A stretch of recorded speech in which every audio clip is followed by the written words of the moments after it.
untuk uji sugestibilitas yang selanjutnya adalah kita menggunakan metode balon udara. Kalau metode balon udara itu kita persilahkan atau kita imajinasikan subjek atau klien kita salah satu tangannya untuk memegang sebuah balon udara dan di situ kita akan melihat responnya. Oke, sekarang kita akan langsung prakteknya dengan Mbak Agnes. Oke, sekarang Mbak Agnes boleh tutup mata, boleh buka mata. Mbak Agnes lebih nyaman buka mata atau tutup mata?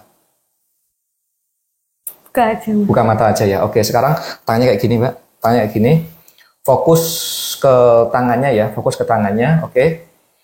Sekarang dengarkan kata-kata saya, Mbak ya. Dengarkan dan ikuti.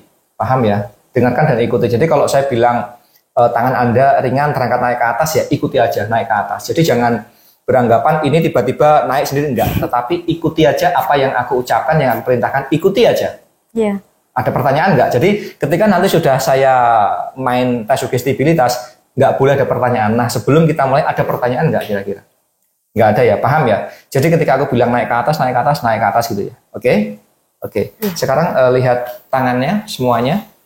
Oke? Ambil nafas yang panjang, buang lewat mulut. Oke. Sekarang bayangkan Mbak Agnes, bayangkan tangan kanan Mbak Agnes saya ikatkan dengan tali, dengan seutas tali. Dan di tali itu terdapat sebuah balon helium yang sangat besar sekali. Bayangin, tangan kanan Mbak Agnes saya ikatkan dengan seutas tali, dan di ujung tali itu terdapat balon udara, balon helium yang sangat besar sekali, sehingga tangan kanan Mbak Agnes terasa sangat ringan sekali dan terangkat naik ke atas karena tertarik oleh balon udara tersebut. Rasakan sekarang menjadi ringan dan terangkat naik ke atas, pelan-pelan, bagus. Terus naik ke atas lagi, bagus. Naik ke atas terus, naik ke atas lagi, bagus. Kerasa ya naik ke atas ya, naik ke atas. Nah, naik ke atas terus. Terus naik ke atas, oke, naik ke atas terus. Oke, terus. Stop, oke, bagus. Sekarang diikuti dengan tangan kiri Anda, tiba-tiba tangan kiri Anda diikatkan dengan sebuah balon udara yang besar juga, sehingga tangan kiri Anda pun mengikuti menjadi lebih ringan dan terangkat naik ke atas. Hitungan ketiga akan terangkat naik ke atas. 1, 2, 3. Naik ke atas lagi, bagus. Oke. Terus. Oke. Terus naik ke atas. Oke, bagus. Oke. Stop. Ya. Sekarang, dengarkan kata-kata saya Mbak Agnes ya. Sekarang, bayangkan tangan kanan Anda itu tetap diikatkan dengan balon udara yang sangat besar sekali, sehingga hitungan ketiga nanti akan terangkat naik ke atas. Sedangkan tangan kiri Anda, bayangkan sedang ditimpa dengan batu bata, sehingga tangan kiri Anda akan turun ke bawah.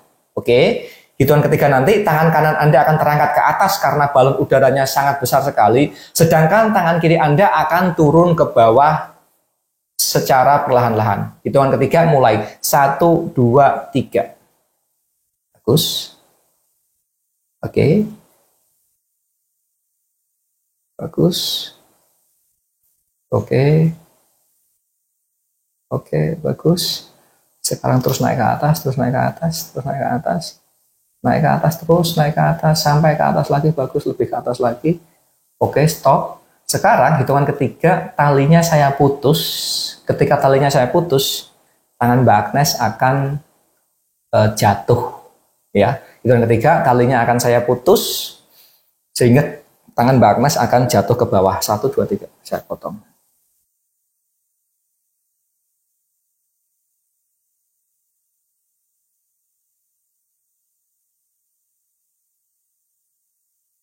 Oke. Seperti itu teman-teman. Jadi ketika kita sudah berhasil melakukan tes sugesti kepada subjek ya, boleh ketika tangannya naik ke atas tadi ya, kita langsung lanjut ke sebuah induksi boleh. Jadi kita lanjut ke induksi seperti ini, oke? Jadi misalnya tangannya tadi naik ke atas seperti ini, oke? Hitungan ketika nanti tangan Anda terjatuh ke bawah, boleh dengan tambahan dengan cepat atau dengan lambat boleh gitu kan? Karena Mbak Agnes tadi juga mungkin pemahamannya juga istilahnya kalau jatuh ringan gitu kan, ada yang nanti cepat juga ada. Itu tergantung pada klien itu sendiri ya. Ketika sudah naik ke atas seperti itu boleh. Hitungan ketika nanti jatuhkan tangan Anda dan tutup mata dan tidur gitu boleh. Sambung dengan induksi. Kira-kira seperti itu. Dan ketika gagal karena nggak ada reaksi, tangannya nggak naik ke atas, ya biasanya subjek kurang memahami ya. Artinya sebetulnya tangan ini tadi naik itu sebetulnya adalah gerakan daripada subjek sendiri. Kenapa bisa bergerak? Karena mengikuti perintah kita. Jadi terkadang ada orang yang nggak ngerti ya, dikira itu tangannya tiba-tiba gerak sendiri gitu. Padahal itu adalah bisa bergerak karena mengikuti perintah saya. Kira-kira kayak gitu teman-teman.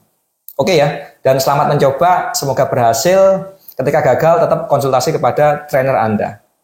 Mantap. Oh iya, kenapa Mbak Agnes tadi jatuhnya kok pelan-pelan gitu, kenapa? Soalnya aku bayanginnya itu balon udara kan Mas. Jadi itu ke atas tinggi gitu. Terus jatuhnya mungkin kan nggak langsung bus gitu kan. Oh, terus makanya pelan-pelan gitu ya.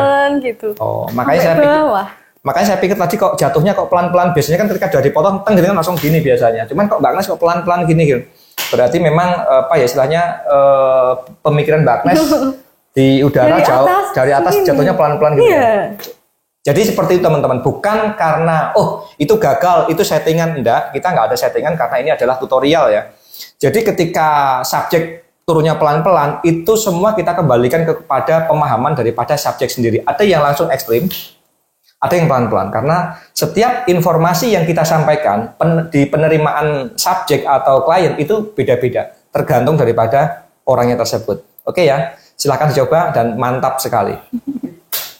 Menurutku sih balon udara kan besar ya Mas, gede gitu kan di pemikiran. Dan di angkasa gitu. Ya, di udara itu tinggi banget gitu, gede. Ya otomatis kan jatuhnya pelan-pelan gitu ya.